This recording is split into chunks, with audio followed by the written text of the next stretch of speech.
আসসালামু আলাইকুম রহমতুল্লাহি ওবারাকাতু। সম্মানিত দর্শক শ্রোতা, আমরা পূর্বের ভিডিওতে তায়াম্মুমের ফরজ, সুন্নত এবং মুস্তাহাব সম্পর্কে আলোচনা করেছিলাম। আজকে আমাদের আলোচনা হচ্ছে তায়াম্মুম করার যে তরিকা, সেটা আমি আজকে প্র্যাকটিক্যালে দেখাবো। তায়াম্মুমের শুরুতে নিয়ত করতে হবে। আমি পূর্বের ভিডিওতে বলছিলাম যে নিয়ত করা ফরজ, 1 নম্বরে ফরজ।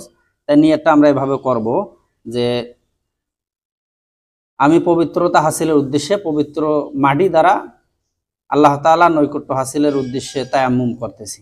এভাবে নিয়ত করে বিসমিল্লাহির রহমানির রহিম বলে তায়াম্মুম শুরু করবে। এরকমভাবে পাক মাটি নিয়ে, এটা মাটি, এভাবে 2 হাত প্রসারিত করতে হবে। 2 হাত প্রসারিত করে এভাবে মাটিতে লাগানোর পরে হাতটা একটু সামনের দিকে নেওয়া।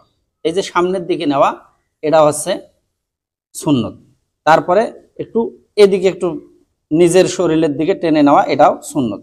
তারপরে 2 হাত উপরে উঠানোর পরে যদি দেখা যায় যে হাতের মধ্যে মাটি বা বালু লেগে আছে, তাহলে হাতটা এভাবে ঝেড়ে নেওয়া, অথবা এরকমভাবে ফু দিয়েও বালু বা মাটি ফেলে দেওয়া যাবে। তারপর দ্বিতীয় নাম্বার যে ফরজ যে কাজটা, সেটা করবে কি, এভাবে চুলের গোড়ালি থেকে শুরু করে থুতনির নিচ পর্যন্ত, ডান কানের লতি থেকে বাম কানের লতি পর্যন্ত পুরো সমস্ত মুখ এইভাবে এমন ভাবে মাসেহ করতে হবে যেন একটু জায়গার জন্য ফাঁকা না থাকে। এভাবে সুন্দরভাবে মাসেহ করতে হবে। এভাবে এভাবে এভাবে একটু জায়গা যেন ফাঁকা না থাকে। তাহলে দ্বিতীয় নাম্বার ফরজের কাজটা হয়ে গেল। তারপর কি করবে, আবার ওরকম ভাবে 2 হাত মাটির মধ্যে রেখে একটু সামনের দিকে নেবে, তারপর নিচের দিকে টেনে নেবে। এটা কাজ করা সুন্নত। এভাবে নেওয়ার পরে আবার হাত ঝেড়ে নেবে।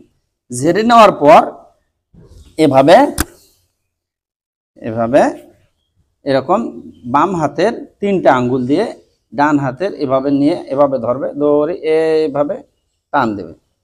টান দেওয়ার পর আবার বাম হাতের এভাবে পেট দিয়ে এভাবে আঙ্গুল দিয়ে ধরে এইভাবে এভাবে সমস্ত হাত মাসে করবে, যেন একটু হাত ফাঁকা না থাকে।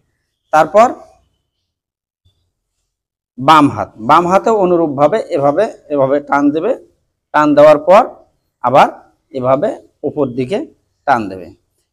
এখানে কথা আছে, যদি এরকমভাবে হাতের মধ্যে ঘড়ি থাকে, ঘড়ি বা আংটি যদি হাতে থাকে, তাহলে আংটি ঘড়ি খুলে নিতে হবে। খুলে নিয়ে সে জায়গাটাও মাসে করতে হবে।